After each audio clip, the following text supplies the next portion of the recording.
Sounds. Sige na. Walang sounds. Kita mo ko? Sound ka ba? Hindi ko naririnig. Eh, yung speaker mo. Kasi may tara mo isang mo. Hello, good morning, good evening. Live na tayo. Live na tayo. Narinig mo ba ako? Opo. Oh, yun. Live na tayo. Opo. Magandang gabi po. Andito naman tayo sa isang serbisyo Pilipino.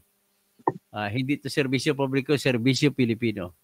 So, ang ating pag-usapan sa ngayon ay isang napakagandang usapin na dapat malaman ng buong bayan mula sa Batanes hanggang Tawi-Tawi dapat alam ito. Kasi lumalabas, nagkaroon ng isang statement si Secretary Edgardo Angara na kasunod ng ating expose. Ma'am Marmy Bautista, ito po, introduce ko siya sa inyo mga listeners ko, mga subscribers ko, at mga followers ko. Ito po yung principal na si Miss Marmy Bautista.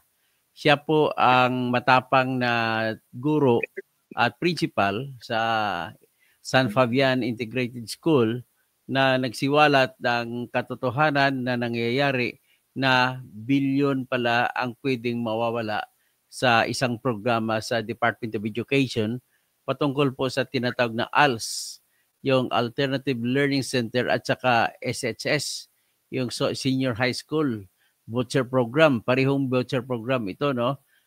Mamaya, pag-usapan natin may pagkatapos sa konting introduction, no? Sa inyong lingkod, ako po si Engineer Dr. Toto Kausing. Dito po ating programa, Katotohanan. Ito lamang po magpapalaya sa ating bayan. At sabi pa nga ng Panginoon, I am the way, the truth, and the life. At kahit sa mga kapatid natin mga Muslim, ay ito rin ang katotohanan din ang hinahabol para magbibigay ng glory or sasabihin na Allahu Akbar, God is great. So lahat ng mga kapatid ko Muslim dyan sa farm, Assalamualaikum warahmatullahi wabarakatuh. Mapya magabi langon sa inyo langon sa mga bakat ago pagariakan sa mga tausog sa Basilan, sa Sulu, sa Tawi-Tawi, marayaw dum. Sa mga Surigao non, marayaw nga duyom sa inyo hurot. Sa mga Pangasininse, maabig-yalabi. Sa mga Ilocano, naimbagrabi mga kabsat. Ito na tayo ngayon, itong serbisyo sa bayan natin sa buong Pilipinas. Ito, inumpisa natin itong expose na ito, no? Antonio Buenciso, mabuhay. Crispin Rivera, Maya Pabingi, sa mga kabalin natin dyan sa Tarlac, sa Pangasinan, Pampanga. At saka sa Nueva Ecija, marami din Kapampangan doon. So, magandang gabi sa inyo lahat. Ito po ang pinapakita ko sa inyo sa aking screen ngayon. Ito po si Principal, dating teacher, Principal, si Marmy Bautista. So, Marmy Cabuñas Bautista. Tama ba ako? Middle name mo, Cabuñas? Opo, sir.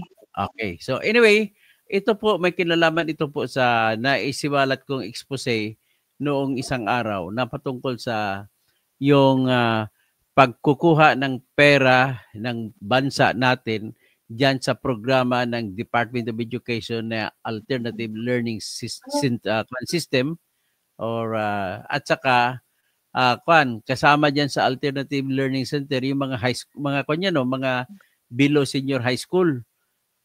Tama ba ko, Ma'am Marmy? Opo. Okay. Pagkatapos ng Alternative Learning Center, papasok sa HSS, yung Senior High School Students. Pareho yung programa ng pamahalaan para yan sa mga mga anak ng mga Pilipino na nandun sa mga kabukiran, sa kabundukan, na hindi nakakaabot ng school dahil sa kahirapan. Tama po ba ako? Opo. Okay, tapos ikaw ay isa sa mga mobile teacher kung tawagin noon na siyang pumupunta sa kada lugar kung saan ang mga estudyante ay hindi makapunta sa school kaya kayo ang pumupunta sa mga komunidad o mga bahay-bahay na malayo sa school. Tama po ba ako? Opo.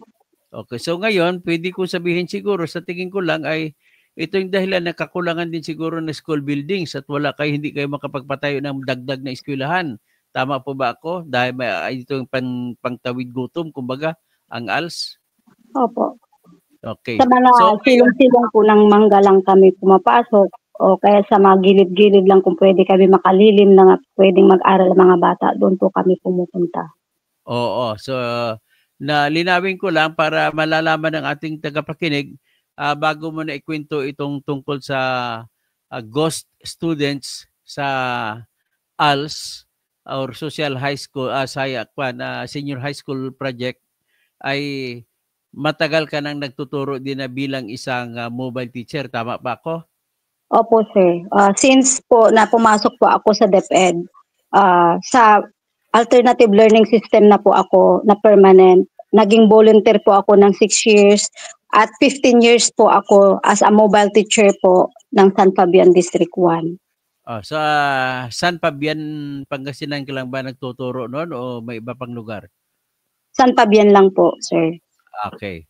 So, malaki din naman ang San Fabian. Maraming mga estudyante dyan na hindi nakapag-aral ng formal. Tama ba ako? Opo. So, ngayon, sa 15 years ka na sa ALS, so, yung sinasabi mong ni-report mo sa sinabit mo sa Office of the President na tungkol sa mga anomalya na kung tawagin ay ghost students. Akala ko ghost employee lang meron na 15-30 kumukubra ng sweldo.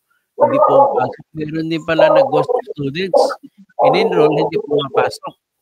So, mula nung sa iyong karanasan, kailan nagsimula itong sistema na ghost ALS students? Nag-umpisa po yan nung pandemic na 2019 to 20 hanggang present po na nag-start po yung pag-enroll po ng mga estudyante na hindi po talaga sila pumapasok. Okay. So, ano bang sistema ng ALS pag na-enroll ang mga estudyante, anong ginagawa nila? Pumapasok ba sila sa eskwelahan, sa kwarto o hindi? O yung sabi mo may pinupuntahan pa kayo. Paano bang sistema? Iba-iba po kasi yung ginagawa po namin sa alternative learning system po. Depende po sa klase ng learners mayroon po kami. Pinupuntahan po namin yun sa iba't ibang lugar. Mayroon siyang elementary, may secondary, halo-halo na po siya. Matatapos po ang pag-aaral nila hanggang grade 10. And then po, pagkatapos ng grade 10, magsi-senior high school na sila, junior high school and senior high school. Hindi na po makikialam ang alternative learning system mobile teacher sa grade 11 and grade 12. Hanggang grade 10 lang po sana kami. Okay. So kayo, bilang isang mobile teacher, hanggang grade 10 lang kayo, tama? Opo. Okay. So ngayon, ang senior high school tsaka junior high school, saan sila? Anong mangyari sa mga bata? Sa junior high school and senior high school po, bago po, ngayon lang po kasi in-implement po yung, nakikialam na po ang ALS. Mayroon na pong senior high school ALS. Ngayon lang po na taon nangyari po yun. Pero hindi pa po na-implement. Ang ginagawa po kapag after na po ng grade 10, bahala na po si parent na mag-enroll ang kanyang anak sa pipiliin niyang school na grade 11 and grade 12 po. Pero sa kalakalan po namin na nangyari po ngayon na mahaba-habang panahon na ginagawa po ng aking mga kasamahan, na yun ang nakakasama po ng loob dahil po yung pinaghirapan po namin na dapat na pagtulong po namin sa mga kapwa naming mga kababayan na talagang hindi makapasok sa pag-aaral ay talaga pong pinawalang bahala lang nila dahil lang po sa pera. Okay. Sila po mismo ang nag-i-enroll sa ibang school without the knowledge of the parents at without the knowledge po ng bata na ipinapasok na nila sa mga eskwelahang gusto nila at ang paborito nga po nilang pinapasukan ay ang Kingsville po. Okay, okay. Pag-umpisa natin, step by step tayo. Gusto ko na malaman ng publiko kung paano ginagawa ang pagnanakaw ng pera sa ALS. So, sa mga ALS hanggang grade 10, ano, may peking estudyante ba diyan o totoo o meron? Doon po sa hanggang grade 10, wala pong peke. Totoo po yun, sir. Okay. Totoo po. In fairness, totoo talaga hanggang grade 10. Opo. Hanggang grade 10. Gusto ko lang malaman yung grade 10, yan bang fourth year high school dati? Opo, fourth year high school po dati. So dahil grade 12 na tayo ngayon, K-12, so merong senior high school tsaka junior high school, tama? Opo, opo. So ngayon, saan pumapasok kayon ang anomalya sa Alternative Learning Center? Pumapasok na po siya sa grade 11 and grade 12 po, sir. Okay. Kung papasok siya sa grade 11 sa grade 12, ano ang unang pangyayari? Pakisabi ko, anong unang nangyari bago sa bawat enrollees na bata po, sa bawat i-enroll na bata doon sa Kingsville, mayroon pong matatanggap na pera bawat learner ang isang mobile teacher at district coordinator. Mayroon po silang Tika muna. So ibig sabihin, ibig sabihin bawat estudyante na ma-enroll sa siyempre una grade 11 pa lang, di ba? Opo. Nang ma-enroll sa grade 11, ang ibig mo sabihin, ang mobile teacher diyan iba kaysa inyo? Kami po yun. Kayo din. Opo. So ngayon, kung sinasabi mo kanina, mamimili ang mga estudyante, mga parent, kung saan nila i-enroll ang kanilang mga anak, so mamili sila kung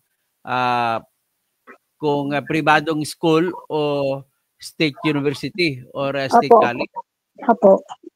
Sa inyo sa inyo sa San Fabian, ang ibig mo ba sabihin yung mga nag-graduate niyo sa grade 10 ay kinukontak kayo, nire-recruit kayo para pumasok sa mag-enroll sa grade 11 at grade 12? Hindi na po, sir. Paano? Doon na po nag-uumpisa ng anomalya kasi po wala na pong pahintulot ang magulang, walang pahintulot ang bata na ini-enroll na nila agad sa ibang school. Sa Kingsville, ini-enroll na nila agad. Wala po knowledge ang kanilang mga magulang. Okay, sino nag-enroll? Si mobile teacher po. Sinong mobile teacher? Pag sinabi mo mga kapwa mo mobile teacher dati? Opo, ibinibigay po lahat ng documents po kay Dr. Delia H. Patalod at sa kanyang anak na si Wendell Rassi Patalod. Okay. So, ibig sabihin yon, kung dati ikaw ay mobile teacher, kung walang anomalya, hayaan mo lang ang estudyante kung saan niya gusto pumunta. Tama? Opo. Ngayon, kasi may anomalya, kinukontak ba nila ni Mrs. Patalod ang mga mobile teachers? Opo, sila po ang kumukontak doon sa mga mobile teachers. Mini-meeting po nila ang mga mobile teachers para sa kanila po mapunta lahat ng learners po ng buong Pangasinan to at buong Pangasinan. Okay, para klaro tayo, ang rason kung bakit kinukontak nila mga mobile teachers kasi ang mga mobile teachers lang ang nakakaalam kung sino ang gumraduate sa grade 10. Tama? Opo. Ngayon, tapos papasukin niya sa high school. Junior high school tsaka senior high school. Opo. Tama? Opo. Tapos, tama ba ko na doon na sila mag-umpisa kikita ng pera pag pinasok na sa grade 11? Opo, doon na po mag-umpisa, sir. Kasi may bayad na po yun sa voucher program po. Okay.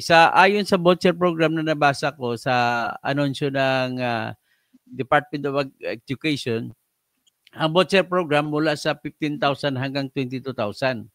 So sa inyo dyan, ang pagkakala mo, sabi mo sa pribado, anong pribadong school ang ginagamit nila na pag-enrollan ng mga bata na hindi alam ng mga bata? Sa Kingsville po. Kingsville. So klaro ko lang sa nakikinig nag-i-enroll, ini-enroll nila yung mga grade 10 na walang pahintulot ng mga estudyanteng grade 10 at wala ring pahintulot ng mga magulang ng grade 10 students na to ini-enroll sa junior high school tsaka senior high school. At doon sila ini-enroll sa nag-iisang private schools lang. Opo. Kingsville, pero dalawang Kingsville yan, di ba? Opo, May isang Kingsville, Umingan po, at saka Kingsville, Tayug. Kasi po, mayroon din pong mga enrollees din po ng college na in-enroll din po doon sa Kingsville, Tayug po. At Okay, halos po lahat po ng kamag-anak ko ay naka-enroll po dyan sa school na po yan na hindi ko po akalain na walang pag-aaral sila pero mayroon po kaming nakuhang mga diploma po nila at okay. mga transcript of records po. Okay, tutuloy tayo dyan. So, ibig sabihin, iklaro ko lang, ang nangyayari, pag-enroll, hindi alam ng students at ng tatay at nanay ng mga students na in-enroll sila sa Kingsville. Opo. Tama, okay. Tapos, tuloy-tuloy lang yon na walang klase na nangyayari. Tama? Wala po, wala po. So, ngayon, ita-timing, magkaroon ng graduation? Opo. Mayroon din po silang graduation, sir. Kapag pag dumating na po yung panahon nag-graduate na po sila, mayroon pong graduation na mangyayari pero hindi po sila nag-aral. Wala pong pag-aaral na pangyayari. At yung mga kamag-anak ko po na na-enroll doon kasi hindi naman po namin alam na graduate na po pala sila. Mayroon na po silang diploma, hindi po sila nakasama sa graduation. Nung pumunta po kami doon para kumuha po ng credentials, graduate na nga po pala sila kasi nga mayroon na po silang diploma. Okay. So, klaro ha, ito klaro ha. Ang mga in-enroll dyan na mga ghost, nagiging ghost, totoong tao pero hindi nag-aral at hindi kaya tinawag na ghost kasi hindi sila nag-aaral. Tama? Opo. O tapos kahit hindi nag-aral, binibigyan ng diploma. Tama? Opo. Okay. So ngayon, ang punta tayo ngayon sa pera. Pag-enroll, magkano ang budget ng voucher ninyo sa inyo dyan pagdating sa senior high school tsaka junior high school? 17,000 plus po dito sa amin. Kada estudyante? Kada estudyante po. Okay. So sabi mo mag-enroll, sino bang nag-i-enroll niyan? Yung mga papers po nila, ginagawa na po ng mga mobile teacher. Then ibinibigay po kay Dr. Patalod at sa kanyang anak, si Wendell Rasi Patalod po. Sino si Dr. Anong pangalan? Dr. Patalod? Anong pangalan niya? Opo. Delia Patalod. Delia po. Opo. Dr. Delia Hufana Patalod. Tama? Opo. Okay. So siya ang tumatanggap ng mga i-enroll sa senior high school. Kasama ang kanyang anak na teacher din, di ba? Anong pangalan ng anak niya, teacher? Wendell Rasi Patalod po. Wendell Rasi Patalod. O ngayon, kasama po nila si Roberlyn Castronuevo sa pag-aayos po ng mga papeles na dinadala po sa Kingsville. Okay. So ngayon, ang sistema, siyempre ang magbabayad niyan Department of Education, tama? Sa tuition. Okay. So, paano magbabayad ng tuition ang Department of Education? Anong hahanapin na pruweba na nag-enroll? Yung mga enrollment form po nila, yung parent consent, mga affidavit po yun, sir. Marami pong mga dokumento na kailangan po nilang isubmit doon sa Kingsville para po mabigyan po ng bayad yung bawat isang estudyante. At lahat po yan na mga dokumento po ay ginagawa na lang po nila. Sila na lang po ang gumagawa para po mabuo nila yung mga dokumento na yon at mabayaran po sila. Okay. So, ngayon, siyempre, yung mga contact nila, yung mga mobile teacher ng hanggang grade 10, hawak na ang detalye ng school records ng bata. Opo. At yun ang gagamitin, i-enroll. Tapos, i-claim ngayon ang voucher sa Department of Education. Opo. Ang babayaran ngayon, direkta magbabayad ang Department of Education doon sa Kingsville. Sa private Kingsville. School. Opo. Okay. Tapos, siyempre, mula ang Kingsville ang tatanggap ng 17,000 kada student. Opo. Tama? Opo. O ngayon, kukuha mula sa Kingsville ang mga komisyon na pupunta sa mga kay Patalod. Opo. At saka, Opo. bibigyan din ang mobile teacher. Opo. 2,000 po sa kanila per head. Teacher ng hanggang grade 10, dahil silang pinanggalingan ng records, binibigyan sila 2,000. Opo.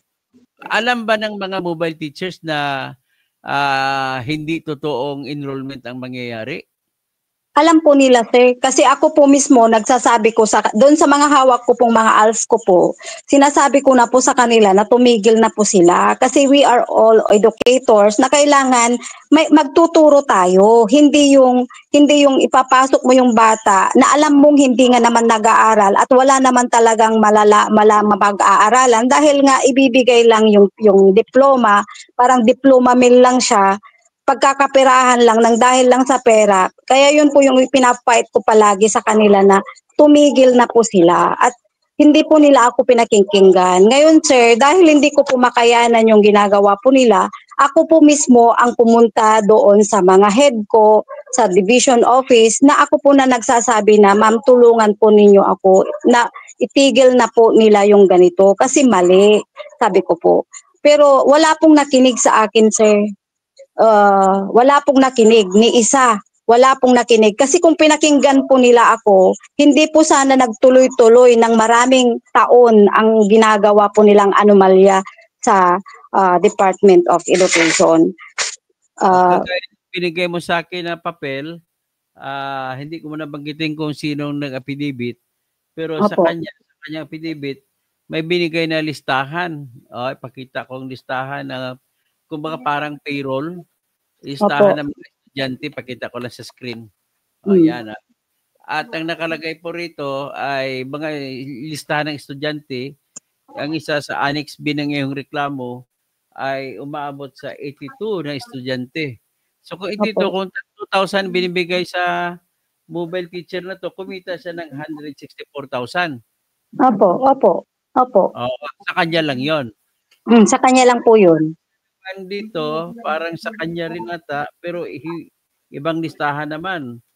Umabot sa 74. So, 8 times 2,000, 148,000. Apo. Sa teacher yun, ha? Sa mobile teacher. Tapos, sama dito, mobile teacher din, hindi ko lang bagitin pangalan, pero ang kanyang sinumitin na enrollees ng fake ng mga estudyante ay umabot sa 33 students at 38 students. So, ibig sabihin nito, 86,000 na nakuha niya. Apo. So, 76. Meron pang iba dito, napakarami. So, ngayon, kung ang napupunta sa mga mobile teacher na pinanggalingan ng records ng kaso ay 2,000, sino pang ibang binibigyan ng pera ng Kingsville? Mayroon din po kay Madam Delia Patalod, Windel Rasi Patalod, Roberlin Castro Nuevo. Ano kada isa sa Opo.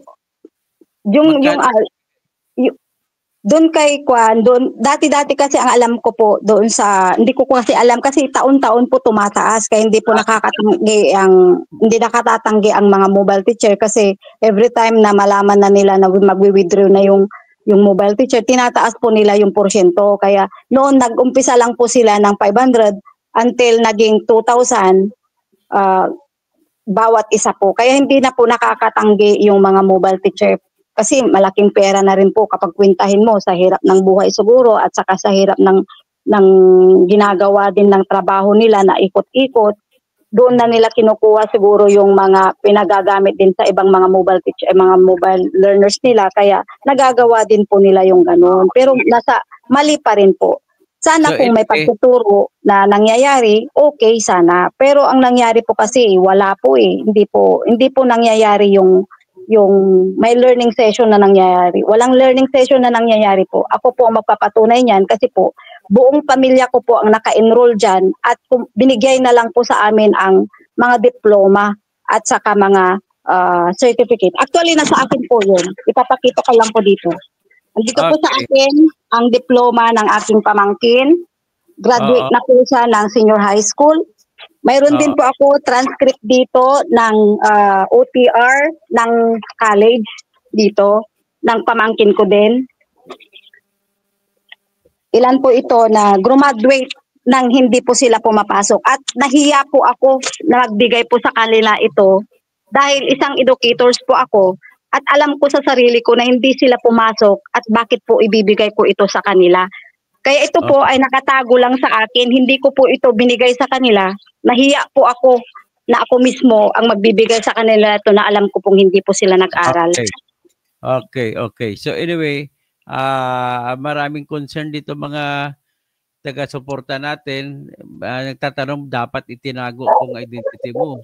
Pero problema, naging matapang ka na ilabas ko ng pangalan mo at ito pati mukha mo na kilala na. Pero okay ka lang sa security issue. May paglalaban natin. Anyway, Hindi po ako natatakot. Wala pa akong takot sa ginawa po nila.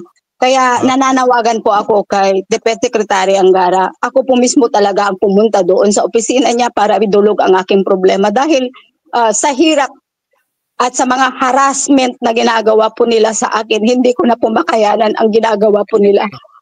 So anyway, relax ka lang kasi naging emotional ka na.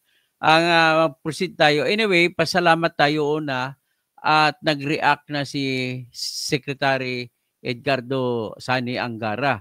So nag-react na, nag-anunsyo siya at lumalabas, hindi lang pala sa Pangasinan ang problema, marami pang ibang rehiyon ang problema, ganitong style din. So ang ibig sabihin, babalasahin itong napakaganda ng programa ng ALS at saka HSS para bababuyin man lamang. So kailangan ito madepensahan, tama yung ginawa mo.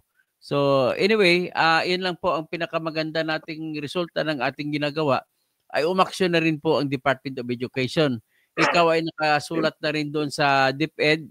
So ngayon, para mapabilis natin ito, ay tutulungan kita, gagawin na natin ang lahat ng affidavit at isasampa na natin mismo direkta sa Ombudsman ang kaso. Magpatulong pa tayo sa NBI kung kinakailangan na makuha pang ibang mga ebidensya. So anyway, nais ko muna dumugtong bumalik dun sa tanong ko. Kung 2,000 kada estudyante ang tinatanggap ng mga mobile teacher, magkano naman ang huling alam mo? Kasi sabi mo kanina hindi mo na alam sa ngayon. Yung huling alam mo na binibigay ng Kingsville kay Mrs. Delia Hofana Patalud. Ang dati po kasi sa kanila na binibigay po 5,000 sa kanila bawat isang estudyante. Ilan estudyante sa lahat? Sa lahat-lahat na natin dyan nasakop ni Mrs. Patalud. Hawak po niya ang buong Pangasinan 1 kasi halo-halo po kasi ako po kasi ang kasama niya noon po kasi kinausap po niya ako na uoperatin namin ang Pangasinan. Ibinigay po niya sa akin ang Pangasinan 2 dahil alam po niya na kilala ko lahat ng mobile teacher. Ang alam ko po kasi noon mag-aaral yung mga bata kaya inilapit ko po sila sa kanya na nilapit ko po yung mga mobile teacher. Pagkatapos po nila akong nailapit sa kanila, inalis na po nila ako. Ang sabi na naman niya sa akin, hawakan ko ulit daw ang Pangasinan 1. Kaya lang sir, hindi na po ako pumayag. Kasi po, parang may iba na yung kutob ko. Bakit Pangasinan 1 ulit? Pagkatapos ng Pangasinan 2, Pangasinan 1 ulit.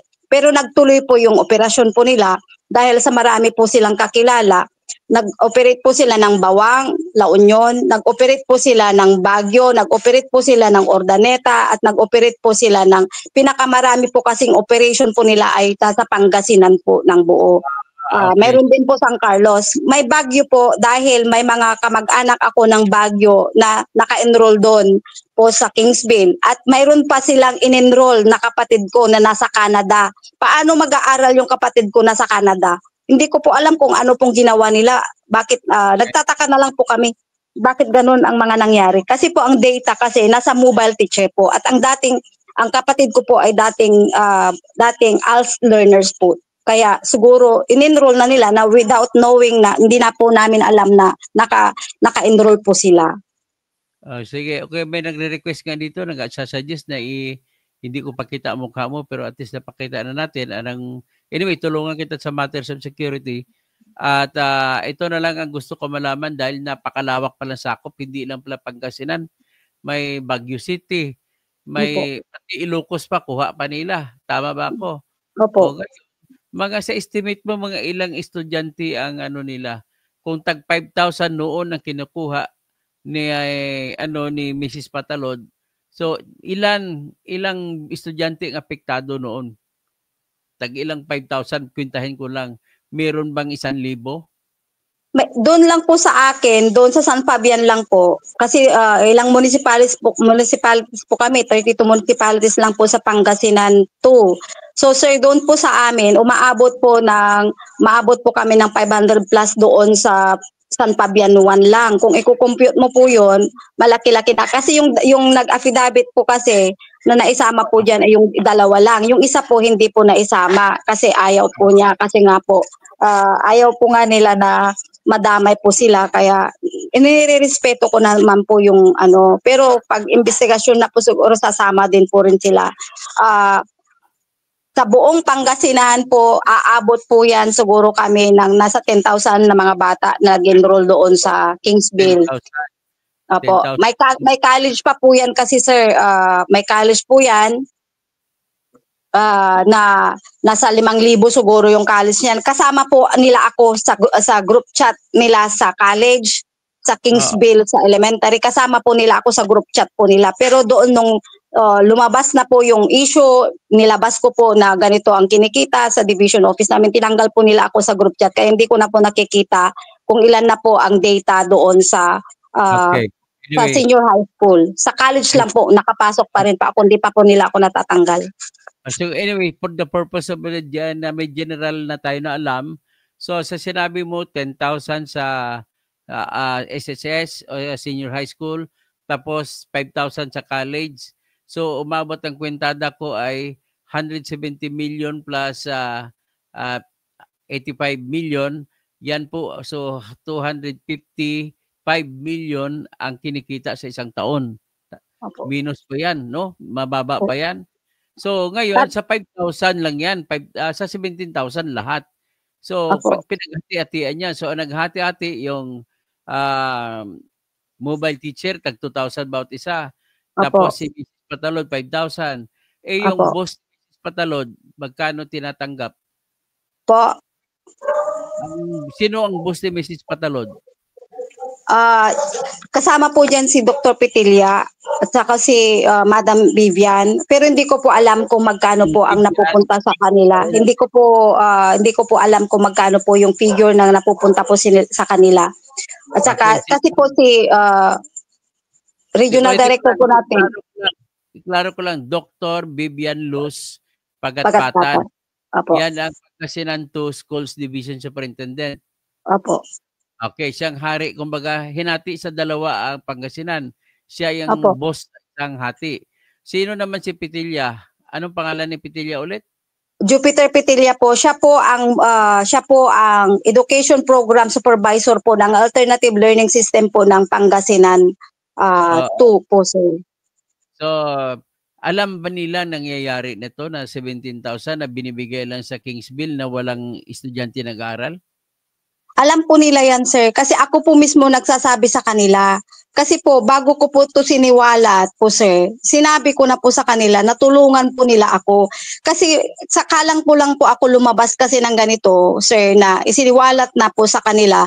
Dahil po, ang school po namin, doon sa San Fabian Integrated SPED Center, kung saan nandun po ang anak ni Madam Delia H. Patalod, na si Wendell Rasi Patalod at Roberlin Castronuevo. Si Roberlin Castronuevo po ang aking record officer sa school. At the same time, siya po yung teacher ko din po doon.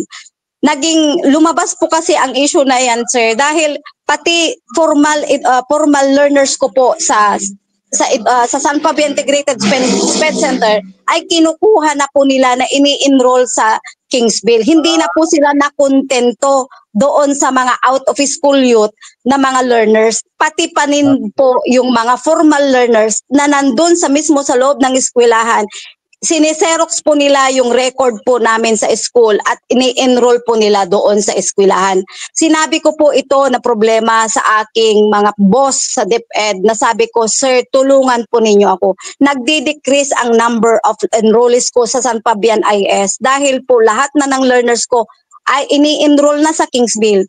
Ang sabi po nila sa akin, ang utos nila sa akin, sir, punta daw po ako sa private school na magsumbong ako sa private school at sila ang magbibigay parusa doon sa Kingsville. Sabi ko po sa sarili ko, mayroon po akong employer na DepEd. Bakit hindi po sila ang tutulong sa akin sa paglupil ng problema sa DepEd? Wherein nandun po sila, alam po nila ang nangyayari. Sinasabi ko sa kanila, napatigilin po sila, ayaw po nila. Hanggang po sa nilabas ko na po ito, ang parusa, ang reward ko po sa ginawa ko pong ito sa paglabas po ng katotohanan ay tinanggal ako sa school, sinuspindi ako sa school, Sige, winala ako sa school. Pag-usapan na lang later on ang pagtanggal sa iyo, ha? Opo. Sa ngayon mo na po, tutok muna tayo. Although hindi mo alam kung magkano napupunta kay Dr. Vivian Luz Pagatpata na siyang Division School Superintendent at saka Dr. Jupiter Pitilla na siyang Education Supervisor ng ALS ay kasama sila, kinumpirma mo. So ngayon, ang Regional Director ng Education diyan sa Region 1 na si Dr. Tolentino Aquino, ano ang alam mo sa kanya pag-usapan natin yung ALS na sindikato? Opo. Siya po kasi po ang nagpipirma po ng voucher program po namin. Sa kanila po sinasubmit yung mga listing po ng mga pangalan ng mga bata ng Kingsville. Okay. So, ibig sabihin, walang voucher na lalabas kapag hindi pirmahan ni Dr. Tolentino Aquino. Tama ba? Tama po. Okay. So, dadaan lahat sa kanya ng voucher na bago ito ibabayad sa eskwelahan na contact ng Kingsville. Apo. So, ibig sabihin, alam nila lahat ang nangyayari. Alam po nila lahat, sir. So ngayon, ang nawawala sa kaba ng bayan natin na bayad ng mga buwis natin, buwis ng nanonood dito, buwis mo, buwis ng lahat ng mga taong bumibili sa mga tindahan, mga sumasakay sa tricycle, sumasakay sa jeep, lahat-lahat ng gumagastos, bumibili ng suka, bumibili ng suka, ay may bayad tayo na buwis. Diyan ang gagaling sa buwis natin ang pinagbabayad sa programa ng ALS. Ladies and gentlemen, correct me if I'm wrong, Ma'am Marmi, the ALS program is only for out of school children and youth. Opo. Tama ba ko? Opo, so, sir. ibig sabihin, dapat ang estudyante ng ALS ay yung mga naging tricycle driver na natapos lang ng mga second year high school, nakatapos lang grade 2 o grade 3, tapos diyan papasok kayo ng programa ng ALS. Tama po ba ako? Opo. Okay. So, ibig sabihin, dahil po sa ating konstitusyon na pinakamataas na batas sa Pilipinas ay nagsasabi na libre at obligasyon ng bansa ang edukasyon sa mga bata natin. Kaya ginagawa yan. Gumagastos ang pamahalaan. At para mabigyan ng edukasyon hanggang hanggang senior high school, hanggang junior high school, ay gobyerno na rin ang gumagasto para mabibigyan sila ng pag-aaral na formal. Tama ako? Opo. Okay, ang pag-aaral, ini-expect mo bilang teacher ka, ini-expect mo na mayroon silang matutunan, hindi lang yung tatanggap ng diploma na walang pasok-pasok sa school, tama? Tama po. So, sa ngayon, sa tagal mo na dyan, ilang taong ka na bang teacher ngayon? Kasama paging principal mo? 16 years na po, sir. Sa 16 years mo, ang karamihan sa buhay mo bilang teacher ay nagugol mo dyan sa ALS, tama? Talaga ito na po ang naging buhay ko, sir. ALS po talaga ako. Kahit naging principal po ako, monitoring head pa rin po ako ng ALS hanggang ngayon po. Okay. So, ibig sabihin, parang iyon naging mapamahal sa iyo na karera ng buhay mo bilang isang guro. Tama? Opo, sir. So, anyway, ang kwintada ko sa isang taon, hindi bababa po sa 300 million pesos ang nawawala sa kaba ng bayan ng dahil lamang sa mga peking enrollees. At klaruhin lang natin, itong mga peking enrollees, ito ay mga totoong tao. na kinuha nila ang lista, mga records, mga grades, mga transcript of kung anong tawag, Form 138 ba tawag dyan, na ginagamit sa pag-enroll sa junior high school at senior high school. Na pag-enroll dyan, pati college, ay hindi na pumapasok ang bata. At Hindi na dahil po. hindi naman alam ng mga bata na in-enroll sila. Tama? Apo. Yung iba sir, alam din po nila pero hindi po talaga sila pumapasok. Hanggang sa dumating po nga yung punto na umiiyak yung bata na nagpapatulong na gusto po niyang pumasok face to face. Kaya lang po hindi po siya payagan na pumasok doon. Ayaw po siyang bigyan ng transfer ng certificate to transfer sa formal school. Kaya po ginawan po namin siya ng paraan sana na i-enroll doon. Kaya lang po ayaw nga po nila akong makisawsaw diyan sa pakikipag-usap po diyan sa Kingsville. Kaya hindi po namin siya nagawan ng paraan na mag formal classes siya. So ang nangyari po, graduate na po talaga siya na binigay na lang talaga ang diploma niya. Mayroon po sa akin yung diploma po ng bata at saka yung report card po ng bata na nag-affidavit po. Graduate na po siya sir, hindi po niya natikman ang pumasok yung inaasam-asam niya na papasok siya pasok siya araw-araw sa school, hindi po niya naranasan po yun. Dahil akalain mo pa naman sir, taga San Fabian papasok po siya ng Umingan. Napakalayo. Bibiyahe ka po ng 2 to 3 oras bago mo marating ang iyong eskwelahan. Marami naman po kaming eskwelahan sa tabi-tabi namin sa San Fabian. Bakit doon pa po sa Umingan siya papasok? Ay napakalayo. Parehas lang din po naman na libre ang tuition. Libre lang din po ang ibibigay ng gobyerno mismo doon sa amin sa San Fabian. Bakit doon po sa Umingan? Because mayroon pong money involved. Kaya po pinipilit at napipilitan sila na doon lahat ipasok ang mga bata dahil sa may pera nakapalit. Okay. So i-wrap up ko na lang para maintindihan tapos mag-usap tayo ulit patungkol naman sa naging salot sa iyo, naging parusa sa iyo ng dahil dito. So anyway, i-wrap up ko lang, ang pinag-usapan po namin ni Ma'am Marmy Bautista or Cabuñas Bautista ay siya po ay principal sa ngayon sa San Fabian Integrated School na pagkatapos 16 years na siya dito sa bilang guro at halos buong buhay niya bilang guro ay naubos ang panahon niya bilang teacher siya sa ALS at hanggang ngayon naging monitor siya sa ALS at nalaman niya na yung ALS kasama na ang senior high school ay ginagamit sa pangungurakot. Kunwari, ini-enroll mula sa ALS na mga grade 10 ay ipapasok sa junior high school, senior high school para pang-enroll lang. Hindi naman pumapasok ang estudyante, kinukuha ang 17,000 pesos na budget kada estudyante. At sa ngayon, nag-usap tayong estimated sa Pangasinan pa lang, umaabot na ng mga almost 300 million ang nakukolekta ng kabuuan. So yung 300 million ay hati-hatiin niya, tig 2,000 sa kada isa sa mobile teacher sa kada isang estudyante. So maraming mobile teacher ang kumikita dyan. At dahil maraming mobile teacher ang kumikita dyan, I guess yan din ang dahilan kung bakit walang nagsusumbong. At siyempre, kumikita dyan si Mrs. Patalod, Delia Hofana Patalod, kumikita din ang mga boss niya. Ang kasunod sa kanya si Dr. Jupiter Pitilla at saka Dr. Delia at Dr. Vivian Luz Pagatpatan ay kumikita rin siyempre. Alam na kasi nila. Pagtapos kumikita rin siyempre ang regional director ng Region 1 Department of Education na si Dr. Tolentino Aquino na dahil sa siyang pumipirma, nag-aproba para sa voucher na babayaran para sa mga private schools, alam na alam nila lahat ang pagbayad ng voucher o ng pera ng bansa doon sa Kingsville College.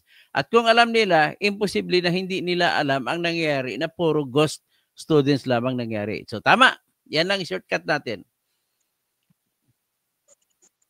Tama? Apo. Okay, so yan, at least pag-usapan natin sa kasunod, kasi medyo 44 minutes na tayo. So ipagdasal nyo lang mga kasama ko na sabi niya, ito basahin ko yung mga comment nila. Sabi ni si Putin, walang kawawa mga bata. Hi everyone. Di imbis na public school sa private pahalaga nilagay ang ALS. Sa Cassandra Daisy naman, this is real. Hindi peke, real people. Cassandra Daisy, ang sakit sa dibdib sa mga kawawang estudyante na dapat pag-asa ng bayan. So, siyempre, hindi na totoo pinag-aralan. So, wala nang napag-aralan. Hindi masama ng pag-asa natin. Kasi mga estudyante natin, hindi na pala nakapag-aral. So, tapos si Pagaw Baker, si Angara, bigyan mo ng proteksyon ang whistleblower. Gagawa tayo ng diskarte dito kung ano, kailangan ko magawan ko na nakagandang affidavit ang lahat-lahat na may hawak ka dyan, pati mga hawak mong diploma kanina para ma-document na natin kagad-agad. Tapos si Gia, Sir Toto Kausing, good evening. Gabs Jeremiah, Sek Angara, kumilos ka na. Okay, bilisan natin itong action ha.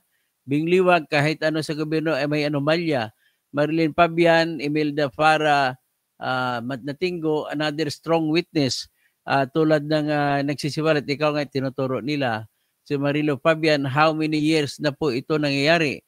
So, nagsimula, in fairness naman kasi sabi mo 2021, nagsimula ito at 2022, nandun na yon. Ibig sabihin nagsimula na hindi pa si BP Sara ang Education Secretary.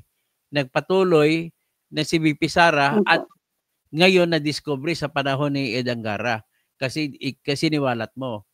Cassandra Daisy, puno na ang salop o kaya kapag puno ng salop, lumabas na si ma'am. Ay sinasabi, ikaw ang tinutukoy. Si Rapin Evangelista, good evening po, Engineer Toto. Pumunta ba siya sa ng DepEd para magreklamo? Nakapunta na po. Regine Ford, dami talaga sindikato sa Pilipinas. Mag-alala ako para kay ma'am. Sabi na, nako, wag na sabihin live yung pangalan, delikado yan. Andiyan, nasabi na po natin. Elvira Risa Arizo, good morning from San Diego, California. Jupiter Pluto, maganda itong topic para malaman ng DepEd.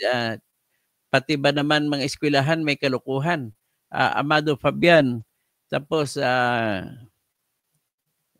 sandali, may tumawag kasi si Sandra Daisy, tapos Deji, Jupiter Pluto, Pagaw Baker. So anyway, Mario Bolones, dami lang, hindi ko maubos ang basa. So anyway, that this is a good start. Pag-usapan natin sa sunod kung anong parusa ginawa nila sa iyo. At in the most immediate time, kailangan natin ma-document lahat-lahat ng hawak mo. At humingi na tayo ng tulong ngayon sa NBI. Do you want, mag-apply tayo ng Witness Protection Program sa kwan?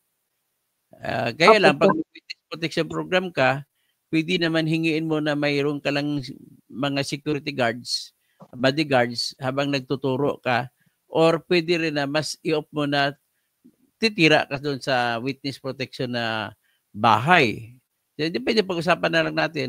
Kailangan na talaga plunder na ito nangyari, hindi ito basta-bastang krimen.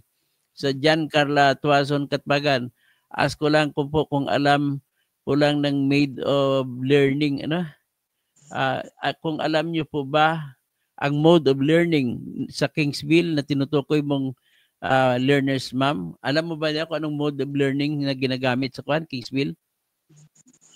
Modular po ang sinasabi nila na modes of learning nila, pero ni isang papel wala po silang ibinigay sa mga estudyante. Kahit na sabi ko nga, alam ko po lahat yan kasi nasa mobile teaching po ako. Kaya kapag sabihin mong modular ka, kailangan mayroon pa ring papel, mayroon pa ring sinasagutan ang mga learners, mayroon pa ring learning session na kinakandak ang isang teacher during ng kanyang sa schedule ng kanyang klase. Pero yung mangyayari na kahit ni minsan hindi mo nakita yung teacher mo, ni hindi mo nakita ang itsura ng teacher mo sa online, hindi ko na po alam kung anong klaseng modality po ang mayroon ang Kingsville kasi sa mga kapatid ko nga, sabi ko po, never po silang umappear at never po silang nagbigay ng kahit na isang papel. At sa lahat ng estudyante, hindi po sila nagbigay ng learning session na ginagawa po ng isang totoong nagbibigay ng modular learning po. Okay. Salamat sa paliwanag mo. So hanggang dito lang muna tayo at mag-usap tayo ulit. Medyo nag-alala kasi si D. gusto niya mag-private daw, conversation susunod, wala ka ng picture. So i-off mo na lang siguro ang iyong kwan sa iyong cellphone, i-off mo na lang ang sign na video para wala kang litrato. Kumbaga pangalan mo na lang makikita. Parang level ni na police ang kaso mo. So magandang gabi po, bayan ha. Magandang gabi, Marmy. At tawag tayo pagtapos nito, tawag tayo, mag-usap tayo. Magandang gabi po sa lahat.